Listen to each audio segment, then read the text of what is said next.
ભારતમાં એક એવી જગ્યા છે જે વર્ષમાં ફક્ત એક જ દિવસ લોકો માટે ખુલ્લી રહે છે અને આ જગ્યા છે પદ્મનાભ સ્વામી મંદિરની.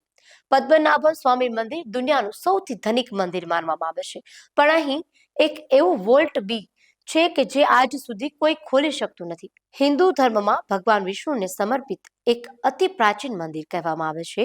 આ મંદિરનું નિર્માણ ત્રેતા યુગથી પણ જોડાયેલું છે અને અહીં ભગવાન વિષ્ણુ અનંત શયન અવસ્થામાં બિરાજમાન છે. આ દરવાજા પર કોઈ તાળું નથી, કોઈ હેન્ડલ નથી અને માન્યતા છે કે તેને માત્ર ખાસ મંત્રોથી જ ખોલી શકાય. 2011માં ભારતના સુપ્રીમ કોર્ટના આદેશ બાદ વોલ્ટ એ સહિત કેટલાક વોલ્ટ્સ ખોલવામાં આવ્યા. જ્યારે કેટલાક ખજાનાના દરવાજા ખોલાયા ત્યારે અંદરથી કરોડો નહીં પણ લાખો કરોડોનો ખજાનો મળી આવ્યો છે. પણ વોલ્ટ બી આજે પણ બંધ છે અને ઘણા લોકો માને છે કે જો તે ખુલશે તો કંઈક મોટું રહસ્ય બહાર આવશે. શું ખરેખર અંદર ખજાનો છે કે પછી કોઈ પ્રાચીન રહસ્ય? આપના પોતાના પ્લેટફોર્મ લલકારને લાઈક કરો, ફોલો કરો, સબસ્ક્રાઇબ કરો અને શેર કરો.